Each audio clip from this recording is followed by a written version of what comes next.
Anybody that knows me can tell you that I'm basically an ordinary guy. But this is no ordinary car.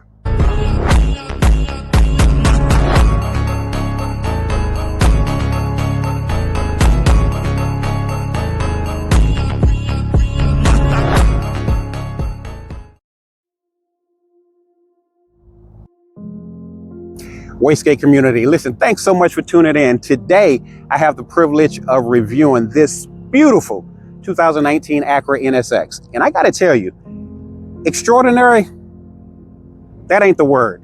This car is absolutely next level, and I'm gonna tell you why, because I have the benefit of talking to the owner. And as you know, on this podcast, we don't just do the reviews. We tell the story behind the story, because ultimately, we want you in your dream car. So we'll paint the path. You just got to follow it. What's happening, Patrick? What's up, brother? Good Man, to it's see so you, good, man. Look, I just got to thank you so much for letting us look at your beautiful baby here. man, not a problem. Man, I love it, actually, and we got a good day because the sun is shining, it's which glistening. makes the paint look good. It's glistening. Right? On the jury day, it won't look like that. But look, man, I got to tell you this, and no insults, but you know how we grew up, and we kind of looked at Hondas as like, you know, Hondas. Yeah. It's not a Honda. No. It is engineered perfectly, but yeah, this isn't your everyday Honda. This, It's not your Accord. you know, on our channel, our tagline is ordinary people with extraordinary cars. This car is clearly extraordinary, but what was it that made you go with this? All right, so I'm gonna give you the background on that. Come on, give it to me. So, I am a Honda lover, and you know, I want a 911. I just never pulled the trigger. But so I own the first generation NSX. Right. And when this car came out, I immediately fell in love with everything that they were doing with the technology, etc. Right. With the car. It is a bona fide supercar. We'll get into the details of that. But what's more important when you say extraordinary is they only made 3,000 of these. So from the run, when it hit the floor at 2017 to 2023 was the last year they rolled one off the line. 3,000 worldwide, and technically Honda says 3,000, it's really 2,999 of them. So well, you can't let this go then. I can't let it go until I can't get in it anymore. Right. It's not getting in, it's getting out. Right. Look, well, let me tell you, this thing is absolutely gorgeous. So what's the power plant on it? Tell me how you get up and do your 0-60s, because I haven't seen you pill out. So what's the story behind that? So it's 573 horsepower. Okay. What makes it unique, as you know, it's a 6-cylinder. So very few supercars are 6-cylinders, right? And the reason it's able to get up and do 60 in under 3 seconds, obviously it has twin turbos, 573 twin turbos, but unlike most cars where you gotta wait on this spool up on your turbo, you have 2 individual electric motors, one for each wheel on the front, and one right behind the seat that powers the rear wheels, right? So that's the secret you have sauce. 3 electric motors plus your engine. So when you hit it, there's 0 lag. You'll see that. 0. Boom. And you're just in constant pull the whole time. I love it. Wow. So do you drive it or do you baby it? Now, this is not, believe it or not, this is not a garage queen. So I've tracked this 4 times, maybe 5, but I know 4 times that I've taken it out on the track all day. And, you know, initially when the car first came out, there were a lot of reviews of real drivers who said it's over-engineered because you can't turn everything off. And for real professional skilled drivers, they want to just control the car 100%. I have tracked this car. I've spent a half a day getting lost in believing that I'm a professional driver. And then you start to do stupid shit that you know you shouldn't do. And the car bailed me out. So I love it, right? Like it is designed for the everyday car enthusiast. Supercar wannabe? Yeah. Where you supercar driver wannabe. Supercar driver wannabe. It's a supercar, but it knows that you're not that driver. Right. So it'll correct on a couple mistakes that you make. And I love it you know, I haven't had it up. 139 is the most. Actually, out on County Hospital Road in Nashville, there's a long straightaway. And I launched it. Man, it's legitimate. It throws you back in the seat. I mean, you know that what you drive, right? It throws you back in the seat, and man, it burns up that highway quick. Like, you don't need a lot to get there. In a word, menacing. When you look at it, it just has a look going across the front that just makes you, you know, do a double take. You don't know what it is. And then when you look at the emblem, you're like, wait a minute. That can't be an Acura emblem, because the car, I mean, it just strays so far away from what the brand is known for. You know, if you know about Honda, you know that Acura is the American division of Honda. Yeah. But even when they start producing the Acura in America, those cars had a slightly different flavor. Yeah, and it was their luxury, right? You know, the bigger sedan. That was the flavor on it, not sports car. Attitude. This car has attitude. I like that. All right, should we take a look on the inside? Let's do it. Yeah, that is the feeling. I can tell you right off the bat, one of the things that pops back into my mind is the first time I sat in this car, it's like being in a cocoon. Yeah. And you know, when you drive different sports cars, everybody has a unique setup for their seats. But I can tell you, this is by far one of the most comfortable feels that you get. And you feel like you're not going anywhere at all, but it's not uncomfortable. Yeah, yeah. You know, I mean, we've all driven every kind of car there is, right? And there are some cars that, as beautiful as they are and exotic as they are, it's an extremely uncomfortable car to drive, right? Exactly. I'm not gonna name any, right? But you know, don't do it, because I got friends who have them, right? Don't do it, right? But there's some of them where you're like, Jesus, I can't. It's almost like you took an exotic that you're gonna buy and drive every day, but unfortunately, unless you're tracking the car, you're gonna be uncomfortable, right? So and actually, it's one of the things that I really like about the 911, and obviously I love about this car, is you can have a supercar performance and not get out of the car at the end of the day. It's like, Jesus, my back is killing me. I can't do this, I can't do that. So, you know, I mean, that's important too. That's something that I can't talk about enough. Comfort, because you shouldn't have to sacrifice the driving experience for, okay, the driving experience got to be cut short because I can't take any more of this. Yeah. You're getting just jostled and beat up. So you definitely have a firm feel in here, but it's not anything, it's kind of like it puts you in such close contact with the road. You know exactly what's happening, you know, and you got to love that. And you got the different levels, right? You can tone it down and give it a little more sports car, not supercar feel, where you're not feeling every single thing. But I mean, as you know, the more you ramp up the performance in any car, you want to be able to feel everything, because you got to be in some kind of control. Right? Just kind of like that. Yeah, go ahead and hit it. This is where the fun happens. There we go. There we go. Yeah. And the sound of that engine back there, it just lets you know what's happening. Yeah. You know, it takes me back. The sound is reminiscent of Pulp Fiction, where the wolf comes up in the NSX. And that's what that sound takes me to. Yeah. I mean, they do it right with a 6-cylinder, right? You got the twin turbo. You got all the things that give it the power, right? Right. But it really does it right with the electric motors. Right. You know, in my opinion, that gives you, as we stated before, man, that lack of spool up. Like if you hit it right now, it's notice there was no lag in it while the turbo spooled up, right? Like it's just gonna run for you. I love it. This is an experience that, I mean, it's just so unique to feel. You drive cars, and you know, you get in a Vette. I love Vettes as well. Yeah. But you know you're in a Vette. You know you're in a Vette. Yeah. This right here is like, it's kind of hard to put your finger on it. It's just got that power, that punch, and when you get on the gas, it hits you in the back when you hit that accelerator. Yeah. So when you think about this, you know, we kind of talked about, you know, you've always been a Honda guy,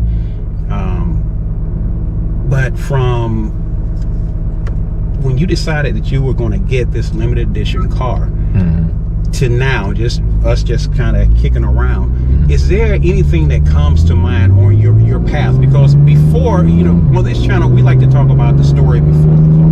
Yeah. But you weren't always. I had to shift, put it in manual on me. Oh yeah, I accidentally put it in there for you. My bad. That's all right. I like it. We'll drop it down. All right. But you know, before you got into the supercar realm, yeah, and you were just Patrick, just going through the motions. Yeah. Was there a trigger point? Was there a particular day that you said, you know what, I'm going to take a step to the next level? Yeah. So it's funny, like, and let's take some leeway on this. So you have that period in your life where you're working extremely hard, right? And you wake up one day and you're like, oh shit, I'm moderately successful at something, right? Like, things are moving in the right direction, and you begin to, you know, enjoy what you've done, and then that obviously continues to go, and you're continually successful at something. So the first like gift that I bought myself, and I'm not talking about a nice car here, a nice car there, or nice things in your home and good vacations. I'm toys. We're talking about toys right now, right? So I bought the first generation NSX because I always wanted one when they came out. Like my freshman year in college, like, you know, they came out in 89, 90. You know, I'm 18, 19 years old. It's the car that everybody wanted. Right. It kind of caught Ferrari by surprise, you know, because Ferrari had 308 and something else. Magnum PI. Yeah, and they kind of just made this new VTEC and all the stuff, so everybody wanted one. So I eventually bought myself one of those just because I always wanted it, and, you know, it was a good toy to have. And to bring the story further, you realize that, and you and I have talked about it, it has nothing to do with cars. It's like, as you're building your business, as you're progressing, and you're doing more deals and more opportunities come your way, you're also judged quietly on how successful you are. Right? Like, you can hoard all your money in banks and investments, but eventually when you're meeting new people and doing new things, they want to be able to know that you're successful, that you're good at something to be successful if I'm going to partner with you. Right. And one of the things is, what kind of toys do boys have? Right. Because generally that's what happens, right? When we begin to feel comfortable in our success, we go get the toys. And so I was like, you know what? It's time for me to step up and get some kind of higher end supercar, right? Okay. You know, and guys know when you're picking and choosing, and I'm a Honda guy. I did want a 911, but I was like, you're trying a 911. Yeah, you know, so you turn around and you look up and it's like, what's my toy that when I pull up with the rest of the fellas, you know, and they're like, what do you got? And you know how a guy talks. What are you driving? I took this out for this weekend. This is what I did. I was like, this is going to be my toy. And here was the I was like, okay, if I'm going to buy a car, you know, you buy Ferraris for this, you buy limited run Porsches for that reason. You know, some people buy Lambos. I would never buy a Lambo, but it's a great car. But, you know, I bought it to say, you know, I know this is an exotic. It's only going to be 300. For example, let me just give an example, and no shade on this. The new C8, even if you got the Z06 or the ZR1, phenomenal car. Right. When you run the specs and you look, it's a beautiful car, right? If I pull up at Walmart, I'll see 3 of them in the parking lot right now. on a drive from my house to downtown Nashville, I will pass 15 of them. You will. Right? They make 30,000 in a year.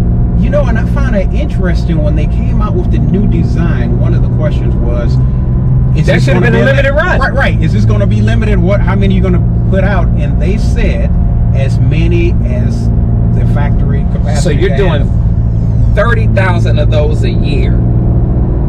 Now it's driving the price down below MSRP. Because anybody, it's an abundance of them. They can't get rid of them. And if you're not a car person, you see a base model and you see a ZR1 and they all look the same to you. Right? So at least, you know, that was one of the reasons why. So let me ask you this. Yes, I'm just somebody that walks up off the street and I say, Patrick, man, I love that car. What's it take to do something like that? Because I don't think I can ever have anything like that. What would you tell me? Believe it or not, you can. It is. Things like this aren't unattainable, right?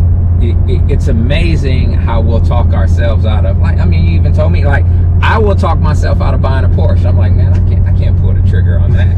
Like, and you're like, but you got a garage with 8 cars in it. Yeah, right. That make it make sense. Yeah, I mean, and so there's also a point that's similar to this. So let me say this. You don't have to buy it to own it. You don't have to pay cash, right? If you love a car that's the thing that you've always wanted, but you're afraid, buy something that doesn't depreciate rapidly, okay, or buy it after it's hit its depreciation curve. Keep it a year or two. Enjoy it. If it's a great car, put it back on the market. Somebody else is going to buy it because they want it too. Okay. So now you're like, I'm not $180,000 in on a car.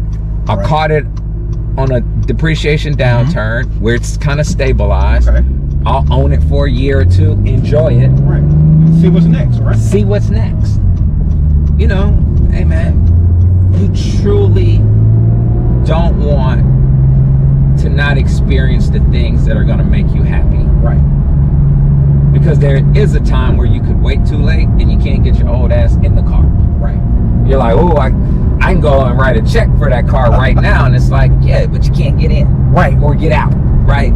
Or you don't have anyone else with you that's going to call up on a Saturday and say, man, let's go hit the Natchez Trace and drive. Let's go hit these back roads. Right. I found where we can get a half hour in undisturbed on these back roads, not running into anybody. No other cars. Let's go carve them up for a couple hours. You know, you want to do that when you have the people who work hard, have it, man, you know. Man, that's beautiful stuff. Yeah. I'm still thinking back now to the first time I drove this car, and I gotta tell you, man, I'm still kind of insulted at how you tossed the keys to me. Hey man, you talk so funky to me. You've been talking funky to me for like 6 months. What you gonna do, man? Man, you tripping. You did well on this. I gotta tell you, you did well on this. I appreciate it, man. And I wanted this particular color, so I had to, you know, I wanted. You know, I endorse this color, Roll Tide. Yeah, I know you did, man. I know you did. Come on, bro. You can't go wrong with this color. Oh shit. Nah, man. I actually would like to see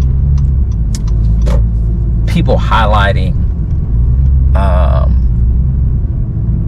and I'm going to use the word every day. Somebody who watches this channel is probably going to call me all kind of names for using the word every day. And that's not true. You know how hard it is. I get it. Like, this isn't, you know, this isn't a used Honda Civic. You know, you're not buying, you know, a used, you know, 86 Mercedes 190E, right? When you buy a Porsche, it's like, you buy 86 Porsche, it's like, yeah, it's gonna cost you a lot of money. I get that. But there's a whole culture and climate around being successful, enjoying the fruits of your labor. Absolutely. And the majority of people who are successful are not athletes and entertainers. Well said. And it's almost like you're being told that if you're not a 25-year-old making $40 million a year, that you can't enjoy the success of your fruits. If you are making, there are a ton of people who aren't entertainers or athletes making mid six figures and more. Right. And have beautiful, comfortable homes, get to take the vacations they want to take. And for some reason, we talk ourselves out of being able to have the toys that we want as well, right? And it is possible. It is possible for an everyday normal person to drive an extraordinary car, and the exhilaration that comes with that. It's a beautiful thing. And I think, one of the things I always want to, another one of the things, because there's so many things between where you are, whatever your reality is, and whatever the dream is, because it's really relative to what you want. Yeah, no, that's true. But the thing that we always try and skip past is that you got to have a plan, and you got to be bought into whatever that plan requires. Because, people will say things like, I'm going to take a step, or I'm working hard. Well, your dreams or your goals don't require you to work hard. They require what they require. Yeah. So whatever that, your dream may require you to almost kill yourself, or it may require you just to do this. But at the end of the day, if you're not willing to do what your dream car requires, or whatever your aspiration requires, then you're probably going to be watching somebody else in the NSX for a while. We might have had this conversation a couple years ago. I know I have it frequently. I think we were just sitting around, having a conversation, and I will hear someone say, and I'm piggybacking off exactly what you just said, I just need someone to give me a chance. And I'm like, that's true, because many times all we do need is an opportunity, right? But that same person will get mad if they can't get that piece of business, whether it's a contract for their company, whether it's X, Y, and Z promotion, whether it's bringing on a new client, and it's like, oh, you didn't want to give me that business. I said, no, someone gave you a chance, but it required good credit at the time. It required good balance sheets of your company. It required a list of previous customers that you had who could say, this person is excellent. They did X, Y, and Z. So now those 10 small opportunities allow you to get a life-changing opportunity with this larger entity. Absolutely. But to your point, that's years worth of work that you had to do to have that level of reference, to get to have now. that level of experience. So when someone says, I got a $10 million contract, you don't get to be new on the job and get the $10 million contract. You don't get to be, I'll figure it out. They want $10 million. Right. It's like, no, I need someone who can say, hey, what happens when, did they stop working for you when you had to pay them net 90, even though the contract said net 30? Did they still show up? Because that might happen, and I need to know, is this person reliable? So to your point, there's lots of work that you put in. It builds the character of who you are, but the reputation, more importantly, and the skill set of who you are, so that when that person that you met sitting around, that you got to know at a cigar bar, or got to know at this club or that organization, and they have an opportunity and you've built a relationship with them, and they're like, come see me. And you walk in, you have all the things that they're like, I knew you would have had that. Yes, you're my guy. I'm going to ride for you. Let's do it. Yeah, and people forget that, right? Like, again, man, your parents tell you, your mentors tell you, if you put the work in, when the opportunity comes, everyone else will think someone handed it to you. Right. But you will know, I walked in that door completely prepared. Exactly. I built this thing. Yeah. Great. And then you get the spoils of that. Awesome. Patrick, man, I want to thank brother. you for lending us this beautiful NSX. Man, I appreciate And it. again, this car is next level. So enjoy it. And I am. I want to thank everybody that's tuned in to the Wastegate. Please, if you enjoyed this video, take a moment, like, share, and subscribe. And we can't wait to review his other NSX, first generation. So that's coming soon. But we got to appreciate this. This is a beautiful car. And once again, we got man, good weather today. Good weather. That works. Beautiful. All right, brother. Thank you. All right.